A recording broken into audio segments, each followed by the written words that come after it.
नमस्कार दोस्तों, स्वागत है आप सभी का एजू करंट इंडिया पर। दोस्तों, बुधवार के दिन अमेरिका ने वेनेजुएला से ऑयल लेकर आने वाले दो टैंकरों को पकड़ लिया। अगर रिपोर्ट्स की माने तो ये जो दो टैंकर थे उसमें से एक टैंकर था रसिया का और दूसरा टैंकर था पनामा का। लेकिन पूरी तरह से अमेरिका इस चीज को एक्सेप्ट नहीं कर रहा है। अमेरिका का कहना है कि इन दोनों टैंकरों के ऊपर जो फ्लैग लगाए गए थे वो फ्लैग बाद में लगाए गए थे, मतलब कि पहले इस पर कोई फ्लैग नहीं थी। ये जो टैंकर थे ये स्टेट लेस टैंकर थे, यानी कि किसी भी राज्य के या किसी भी देश के टैंकर नहीं माने जा रहे थे। लेकिन जब इन्हें कार्रवाई की जा रही थी अमेरिका के द्वारा, तब इन्होंने डर की वजह से एक टैंकर ने रसिया का फ्लैग अपने ऊपर लगा लिया और दूसरे टैंकर ने पनामा का फ्लैग अपने ऊपर लगा लिया। लेकिन अमेरिका ने उस टैंकर को पकड़ा है जो टैंकर के ऊपर रसिया का फ्लैग यूज हुआ होता। इसका मतलब यह है कि अमेरिका को सिर्फ रसिया वाले टैंकर से ही प्रॉब्लम थी। जब अमेरिका से ये पूछा गया कि आपने इन टैंकरों को क्यों पकड़ा, तो अमेरिका का कहना था ये वेनेजुएला का जो ऑयल है वो एक जगह से दूसरी जगह ट्रांसपोर्ट कर रहे थे, क्योंकि वेनेजुएला के ऑयल पर पहले से ही अमेरिका ने सैंक्शंस लगा रखे हैं। जो रसिया का ऑयल टैंकर पकड़ा है उसका नाम बताया जा रहा है मरेना।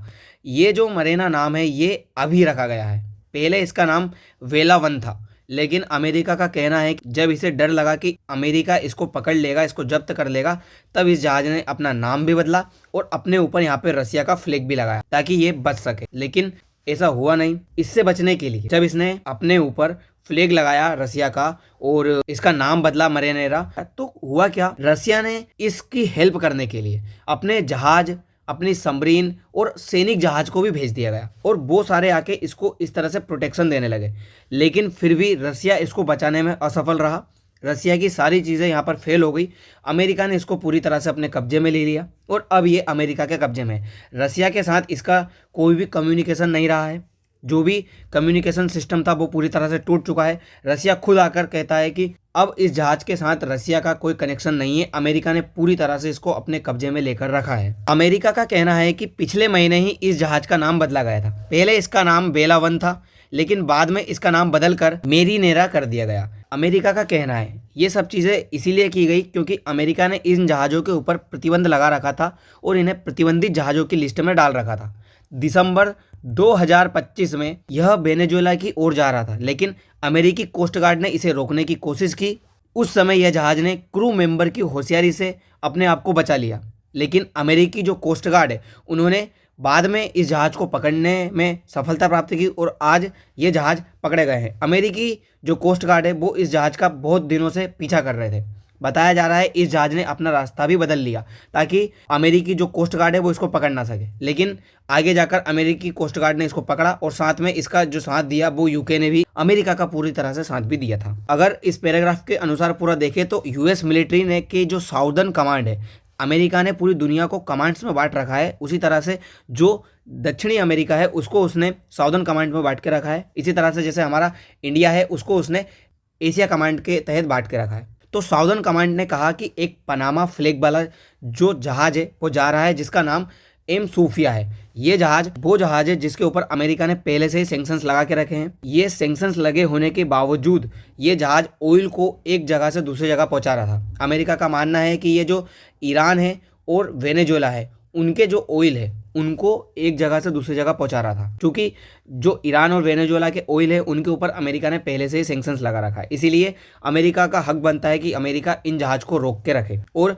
जो सोफिया है उस जहाज को इसी के तहत रोका गया है। वहीं साथ ही जो मेरेनीरा है उसको भी इसी के तहत रोका गया है कि दुनिया के अंदर सैंक्शंस वाले जो ऑयल से उनको बेचा ना जाए। अमेरिका ने जो सैंक्शंस लगा के रखे उस वजह से कोई देश ऑयल को बेच नहीं पा रहा है। ये वो दोनों जहाज है, एक का नाम है सोफिया क्रूड ऑयल टैंकर और दूसरा है मेरीनेरा। इसको बनाने वाली डेबू शिप बिल्डिंग कंपनी है जो कि दक्षिण कोरिया की है और इसको बनाने वाली भी दक्षिण कोरिया की ही कंपनी है, लेकिन उसका नाम हुंडई है।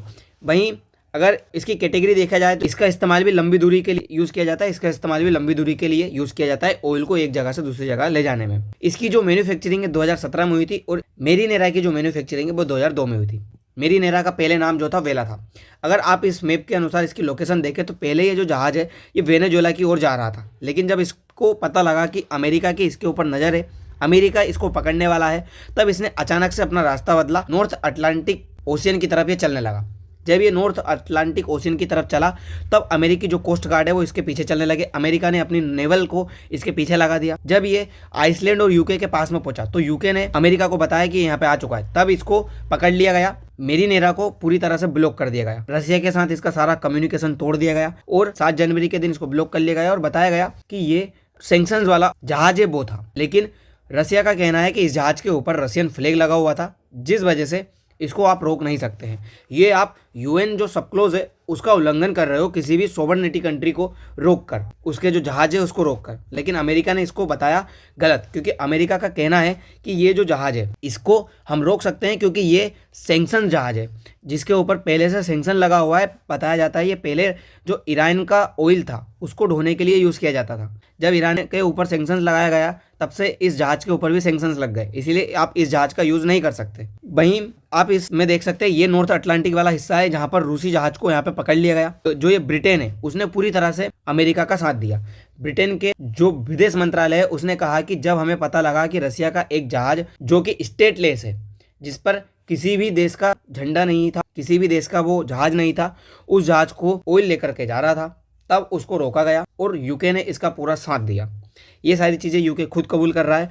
यूके का कहना है कि अगर ऐसा होता तो दुनिया के अंदर जो व्यापार संतुलन है वो काफ़ी ज़्यादा बिगड़ जाएगा। कोई व्यापार संतुलन नहीं है, यूके और अमेरिका की साठगांठ है। इससे कुछ भी होगा तो अमेरिका को घाटा होगा, इसलिए अमेरिका ये ऑयल को बेचना नहीं चाहता। बात करें रसिया की तरफ से तो रसिया ने इस पर काफ़ी ज़्यादा नाराज़गी जताई और रसिया ने कहा है कि यूएस ने जो इसको सीज किया है ये पूरी तरह से वायलेंस करता है, आप नहीं कर सकते।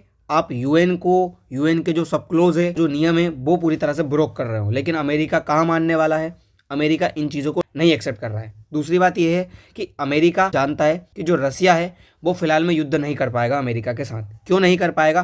क्योंकि रसिया पहले ही यूक्रेन के साथ में इन्वॉल्व है।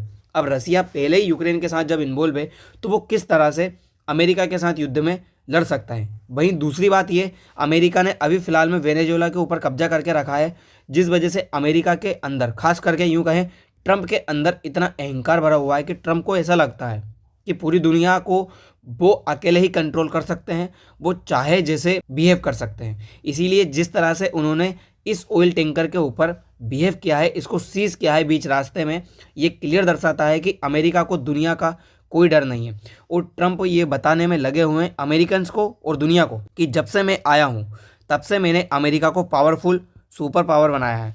अमेरिका पहले ऐसा नहीं हुआ करता था, लेकिन आज अमेरिका सुपर पावर कंट्री बन चुका है जो किसी भी दुनिया के देश से नहीं डरता है और कोई भी कंट्री अमेरिका के खिलाफ नहीं बोल पाएगा। जब वेनेजुएला के ऊपर हमला किया गया तब कोई भी कंट्री बोल नहीं पाया। ये क्लियर दर्शा रहा है कि किस तरह से वेनेजुएला के ऊपर अमेरिका की जो धाक है दुनिया के अंदर वो किस तरह से बनी हुई है। कोई भी देश इसमें चू नहीं कर पाया। आपने देखा होगा रसिया और चाइना वेनेजुएला के काफ़ी अच्छे मित्र बताए जाते हैं, लेकिन अमेरिका ने जब ये कार्य किया तब ये दोनों देश भी कुछ नहीं कर पाए। रसिया की तो एक अपन कह सकते हैं कि वो यूक्रेन के साथ पूरी तरह से बिजी है। चाइना भी हेल्प नहीं कर पाया। चाइना क्यों नहीं कर पाया? क्योंकि चाइना अभी युद्ध में इन्वॉल्व नहीं होना चाहता। चाइना को पता है कि उसकी जो इकोनॉमी है वो अभी फिलहाल में बूस्ट कर रही है। अगर वो किसी युद्ध में इन्वॉल्व हो गया तो उसकी इकोनॉमी को काफ़ी बड़ा झटका लगेगा, इसीलिए वो युद्ध नहीं करना चाहता है और वो अमेरिका के बीच में नहीं आना चाहता है। तो दोस्तों अब देखना ये होगा कि रसिया क्या करता है अमेरिका के खिलाफ अपने इस जहाज को छुड़ाने के लिए, क्योंकि अमेरिका और रसिया दोनों ही न्यूक्लियर कैपेबल कंट्री है। इनके बीच युद्ध इस लेवल पे तो कभी नहीं जाएगा कि न्यूक्लियर का यूज़ होने लगे, और हो सकता है इन दोनों के बीच कभी युद्ध होगा भी नहीं, क्योंकि जिस तरह से हम कोल्ड वार के टाइम से देखते आ रहे हैं तब से इनके बीच कभी युद्ध हुआ नहीं। ये दो देशों के बीच में लड़ते रहते हैं, यानी कि किसी को बैटल फील्ड बनाई जाती है उनके पास जाके ये लड़ते हैं, जैसे सीरिया, अफगानिस्तान, इनको आप देख सकते हो। बहुत सारे ऐसे देश हैं जिनको यूज़ किया गया है। तो दोस्तों फिलहाल के लिए इतना ही, मिलते हैं अगली वीडियो में। धन्यवाद।